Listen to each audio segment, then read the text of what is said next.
লাতিন আমেরিকায় প্রাণঘাতী হয়ে উঠছে স্লথ ভাইরাস। বিশেষ প্রজাতির পোকা ও মশার কামড়ে এই ভাইরাসটি মানব শরীরে ছড়াচ্ছে। চলতি বছর ব্রাজিল, বলিভিয়া ও পেরু সহ কয়েকটি দেশে শনাক্ত হয়েছে ৮,০০০-এর বেশি রোগী। ভ্যাকসিন না থাকায় বাড়ছে হুমকিও। মহামারী আতঙ্কে দিন কাটছে বিশ্ববাসীর।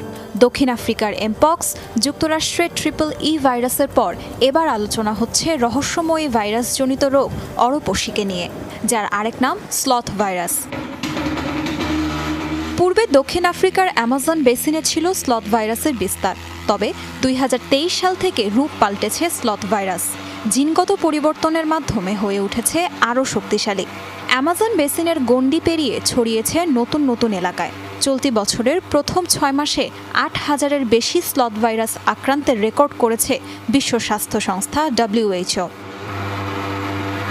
তবে এবার স্লথ ভাইরাস পৌঁছেছে লাতিন আমেরিকায়। কিউবা, ব্রাজিল, কলম্বিয়া সহ ভাইরাসটি ছড়িয়েছে পেরু ও বলিভিয়াতেও।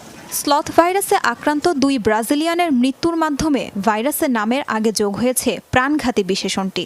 শুধু তাই নয়, ব্রাজিলের ২ গর্ভবতী মায়ের দেহে স্লথ ভাইরাস শনাক্ত হওয়ায় গর্ভেই মারা গেছে তাদের সন্তান। কিউবার ১৫টি প্রদেশে দেখা দিয়েছে স্লথ ভাইরাস। খুব দ্রুত ছড়াচ্ছে এটি। পরিস্থিতি ভয়াবহ হয়ে উঠছে। প্রধানত কিউলিকয়েডিস প্যারাইনেসিস প্রজাতির পোকার কামড়ে ছড়ায় স্লথ ভাইরাস। এছাড়া কিউলেক্স কুইনকুয়েনিয়াম ও ওক্লোরোটেটাস সেরাইটিস প্রজাতির মশার কামড়ে মানুষের দেহে সংক্রমিত হয় স্লথ ভাইরাস। বাদর, বানর ও স্লথও বহন করতে পারে এই রোগের জীবাণু। তবে মানুষ থেকে মানুষে ছড়ায় না এই ভাইরাসটি। ডেঙ্গু, চিকুনগুনিয়া, জিকা ভাইরাস কিংবা ম্যালেরিয়া রোগের উপসর্গের সাথে মিল রয়েছে স্লথ ভাইরাসের উপসর্গের। মানুষের দেহে প্রবেশের পর এটি দ্রুতই ছড়ায় মস্তিষ্ক ও লিভারে। ব্যাপক ক্ষতি সাধন করে কেন্দ্রীয় স্নায়ুতন্ত্রের। স্লথ ভাইরাসের লক্ষণ হিসেবে দেখা যায় মাংসপেশিতে ব্যথা, তীব্র মাথার যন্ত্রণা, বমি ইত্যাদি উপসর্গ। কাজে ছিলাম, হঠাৎ তীব্র মাথা ব্যথা শুরু হয়। কিছুক্ষণ পর বুঝতে পারি জ্বরে আমার গা পুড়ে যাচ্ছে। দ্রুত হাসপাতালে যাই। ওরা প্রয়োজনে চেক আপ করেছে। আমার শরীরে রক্ত কম।